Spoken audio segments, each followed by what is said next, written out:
McGay, director. First up, would you like to tell us a little bit about the movie? A Guide to Dating at the End of the World. It's a sci-fi rom-com, which back when we came up with the idea back in 2010, I thought that was a pretty original idea. I think the story now feels maybe a little bit tired. It was originally called The Last Man on Earth, and the storyline is basically, our hero is this girl in her mid-30s. She's single, happily single, but her friends are trying to set her up on dates all the time, like her friends can't handle that. Anyway, our story starts on a blind date that goes wrong, and she tells the guy in no uncertain terms that she'd never see him again, even if he was the last man on Earth, ha ha ha. And then through a series of events, turns out everyone disappears except for her, and then she meets him, and he is indeed the last man on Earth. Yeah. Hilarity ensues. But it's like all good rom-coms, it's got a happy ending. And it's been quite a long gestating project for you as well, and as your debut feature film, I believe it was. Can you tell us a little bit about the process from when you first conceived it all the way through to now? It's been quite a journey. Yeah, well, I mean, so I studied film here at QCA in Brisbane, and after I graduated, I was making short films, and what you all do, we're making film clips and TVCs and stuff, but financially I was working full time, I was married, so always wanting to make a film, but it just was getting harder and harder and harder to, the decision to finally make a feature film, which, my wife and I, we put in the initial money, for the production of it. It all came about because back in 2010, these cameras were coming out, the Canon 5Ds, that could shoot video at 25 frames a second in high definition.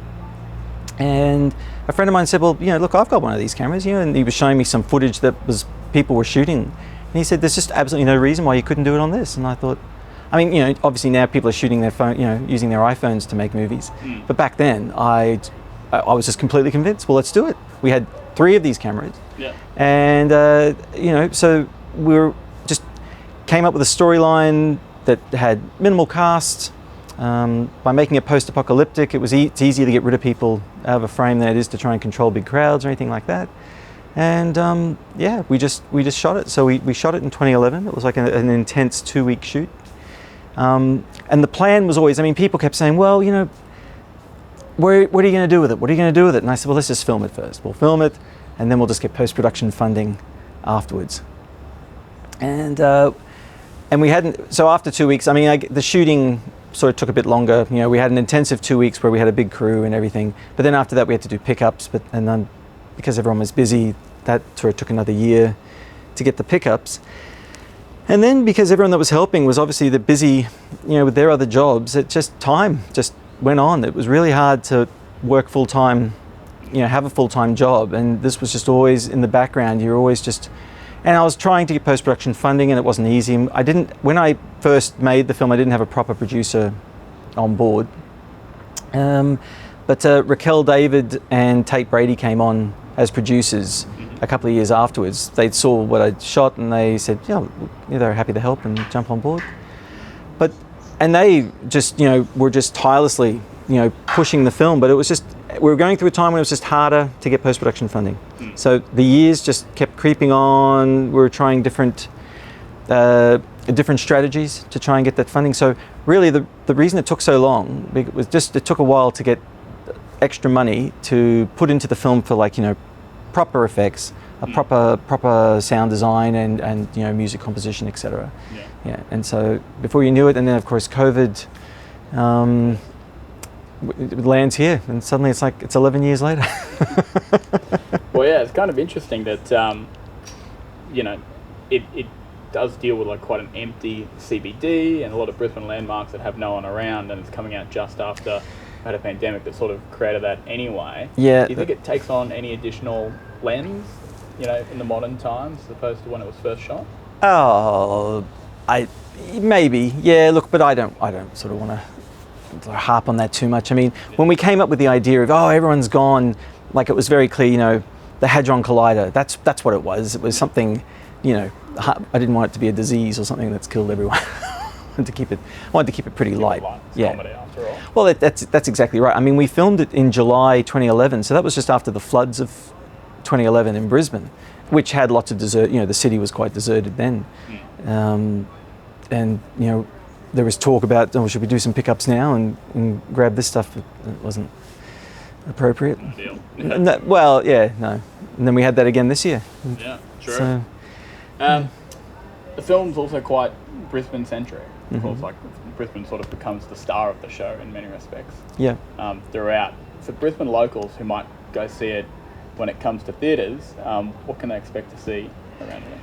I mean, look, it's set in Brisbane. There is some iconic, they're going to recognise the Story Bridge, of course, Newstead. A lot of it's shot around Paddington and in the CBD. Yadala Drive-In. Yadala Drive-In, yep, for sure. Which isn't technically Brisbane, but I mean, it's we'll claim it. It was always going to be set in Brisbane. Like, we weren't going to try and hide it and say, oh, this is just a generic city. I was happy to, Brisbane's a beautiful city, and it's got a lot to offer. So, just like any other film, this is the city it's set in. Yeah. So. And from a production perspective as well, it must be quite difficult, to get the city looking that empty. The Story Bridge too, looking so empty with one car going across, and then she switches all the cars out. How challenging was that for you, and how'd that look like in practice? I mean, that was challenging, but this is and you can imagine how we did it. We shot that on a Sunday, so there wasn't too much traffic. I mean, and we shot that in summer, so it was lighter earlier. But you still, it's always cars on the Story Bridge. So we just kept filming until we could just get a couple of shots of the car without any other cars behind it. Mm-hmm. And then you just get in there and you just meticulously, mask out all the other cars. It takes time, but I mean, time is what we had. So, that actually wasn't too bad doing that. Yeah. But it's great because it takes a while, but it's a great effect, and then there's another shot too on the ICB. We got a shot of just one single car, but in reality that was surrounded by other cars. Oh, wow. Yeah. Okay. Movie magic, huh? Movie magic. And then you also fill multiple roles in the production. You also wrote the script as well. Yeah, co-wrote it. Yeah, with a friend of Stuart. Yep. When you guys were writing it, did you have the lead actors in mind, and what did that process look like for you in terms of making sure that dialogue was so as witty and zappy as it was? Thank you. No, I didn't have Kerrith and Tony in mind at the time. I mean, I always knew we were going to cast, Brisbane actors, and I did know Kerrith, so she was actually, I certainly had her on a list of people that I was going to get in for auditioning. When we wrote it, but no, I didn't spend too much time thinking about that. Stuart and I have very different sort of sensibilities. Stuart likes a more gritty sort of story. Whereas I want it to be all light and fluffy, and so we clashed a little bit on getting the mix right. Yeah. I'd be saying, "Oh, trust me, knickers, that's funny." No, I mean, it actually came together pretty well. Like, it was once we decided to make a film, and it was kind of like, you give yourself limitations. It's like, right, it's going to be a small cast. We've got the cameras. It has to be something we can shoot in a couple of weeks. I loved post-apocalyptic stories. I was a big fan of The Stand by Stephen King. And, just everyone's gone. And so it was really just a matter of just like, so what happens in this story? Oh, well, I like rom-coms too. So, the girl meets boy, that was great. Just, you put them into that setting. And it kind of wrote itself to a large degree. It was really then just working out what level to pitch the humour at. Do you know what I mean? Like how, it's rated M as it is. And that's just because literally of the themes, I suppose. But, I wanted to keep it fairly light, not too hard. Just an entertaining light film that, that people would enjoy. Yeah. Audiences are going to see it on the big screen. What do you want them to take away from it? And what do you think you want or you think will resonate with them? Well, I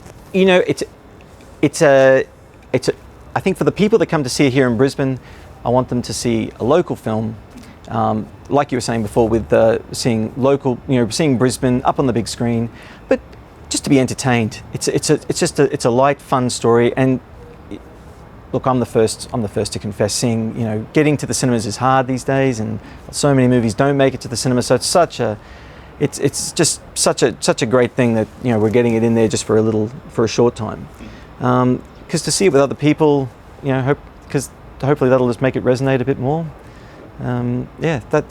Just sheer entertainment. And last question, what's next on the horizon for you? So I'm in discussion with a couple of production companies at the moment, going over a couple of ideas. I mean, one production company sort of has a deal going with certain types of films. Discussing them, just seeing if I can pitch a few ideas in there, and because I'd certainly like to do it again, with an absolute guarantee it won't take another 11 years to make a film. Amazing. Well, thanks so much for your time. Yeah, thank you, Jacob. Cool. Pleasure.